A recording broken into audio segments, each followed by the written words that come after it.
right. Well, today, Micky and I are going to be talking about our Enneagram Fours. So, we gave a little high level description in our first episode, but talk to me about Enneagram Fours. Oh, see, you know how people talk about like this is my theory in relationships. You tell me, like, you're going to keep doing the same work in relationships until you learn the lesson. And I'm Yes. like, maybe that's why, like, spirit, God, the universe keeps giving me fours because I was married to a four Uh huh. for 20 years and Yeah. apparently didn't learn. My partner is a four. I have so many fours in my life that I So love. I was like, funny. can I learn the lesson already? But it kind of makes sense because it is like you're wanting to pull out of the rigidity of rules, and they are That's very right. creative, fluid. I mean, it makes Yes. sense. You're Yes. like looking for someone else to bring out what you need to bring out in yourself. I don't That know. I I totally think that's true. So when people are like, which type should I avoid? I'm like, honey, don't even try because Yeah. you're not like Yeah. it doesn't work that way. Your trauma So will match their trauma one way or another. that's right. That's right. So fours are one of those types that gets stereotyped a lot. I mean, every Yes. type does, but like I think that's also why I have an affinity for them because I think the way they get stereotyped is unfortunate Mm-hmm. and judgmental. Mm-hmm. Um, they are called the romantic or the Mm-hmm. individualist, sometimes the artist, but Mm-hmm. we have to be careful in coupling an action like, someone who makes art or is creative. That's Mm-hmm. not necessarily going to show up just because your personality type is the Yeah. artist or is the type four. Yeah. So, they really are longing. They have this deep longing for what is missing in their lives. Mm-hmm. And it's like a deep existential longing that they Yeah. feel no matter what is going on in their actual lives. Mm-hmm. So they also develop envy Mm-hmm. over what, idealized missing person or thing or situation Mm-hmm. is in their life. And they tend to have kind of this push and pull um of wanting to like love what they have but Mm-hmm. also like having that nagging feeling that something better is out there. Mm. It really can be related to a deep sense of abandonment or fear of Mm. abandonment. um and they tend to focus on the fantasy of the future, Mhm. the nostalgia of the past, or Mm. unsatisfying aspects of their current reality. Hmm. They, aren't, and they really have a hard time staying current, like Yeah, staying staying in the in present. reality. Mhm. And the attention again. We haven't really talked about like centers of intelligence, or as I call them, centers of wisdom, but they are in this feeling center, and so they Yeah. are very, feelings, but also like sad feelings, Yeah. melancholy. Yeah. Yeah. Um, Well, we and talked about that's how part. ones, twos, and threes often don't really know themselves, know what they think or That's feel. right. It's all very external. Fours are Yes, very internal. they They know know exactly how they feel. and maybe Yeah. need to stop knowing. I'm just kidding. But, it's it's there it's is a like lot of there's a big inner yes. world going on. Well, it's like, do you have to know every nook and cranny of your sadness? Really? Because they do. They want to know Uh-huh. every That's inch important to of, them. Yeah. of those feelings. Like they will sit in the sackcloth and ashes with you because they Mhm. want to Mhm. feel it and Mhm. emote and be there with you. But that means they can go to the depths with you, Yes. right? Like Yeah.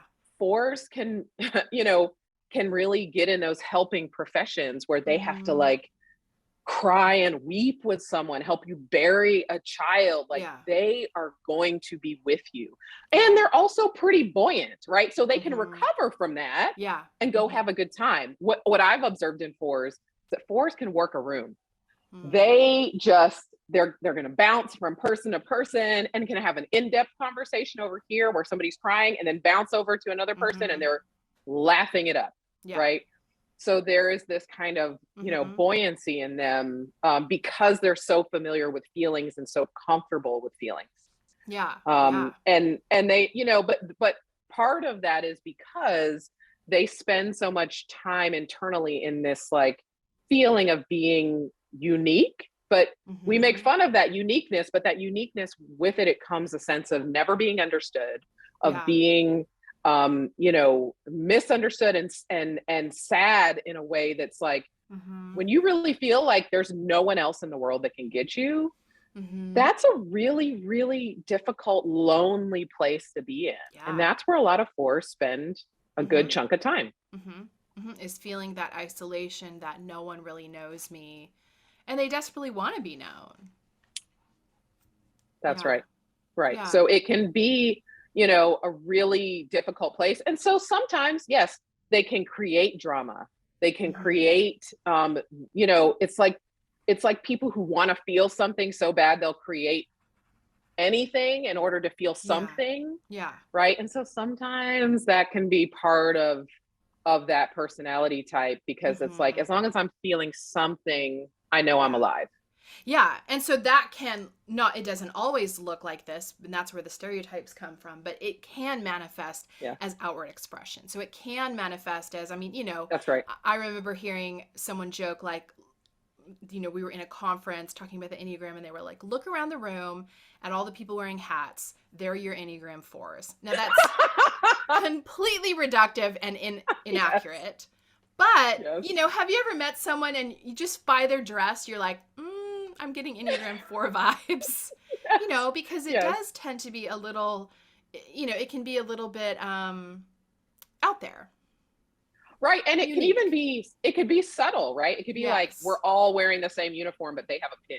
Yeah. Or they have, you know, because it's like being the same or being kind of just one of the crowd can like feel like death for them. Totally. It's like, I've got to know there's something special about me, and that's why I exist. Yes. And so it's, you know, that is kind of core to what fours are wrestling with. Yeah. But it's kind of like I said, the ones are like, never feel like, we don't feel like we're good enough. Like, even though most ones are pretty moral, pretty good people, fours, pretty unique humans, but it's like, am I even special? Right. Like, they still don't think they're unique enough to be seen.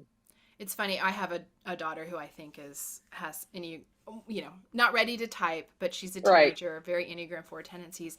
She gets so upset when she is doing something that she perceives as unique, and then a sibling or a friend, you know, latches onto it. So upset and like really like a deep upset of like, this was my thing. Like, how dare you? And I don't resonate with that at all. If someone, you know, if I'm into a thing and someone else becomes into a thing, I'm like, yay, we're both into a thing. But for her, it's like, you're stealing my essence. Like, I need to be set apart. Yeah. I, you know, I have to be really careful about what I tell my partner about, like a show or something. Because if I'm like, oh, everybody's raving about it, then forget it. We will never watch it. They will never touch it. And I'm like, yeah. I mean, I think my daughter, who is, I think, an Enneagram 4, like, God forbid a band hit top 40, because she's out. She's out. Right. Forget it. I never want to hear them again. Every band I love needs to be one you've never heard of. That's right. That's right.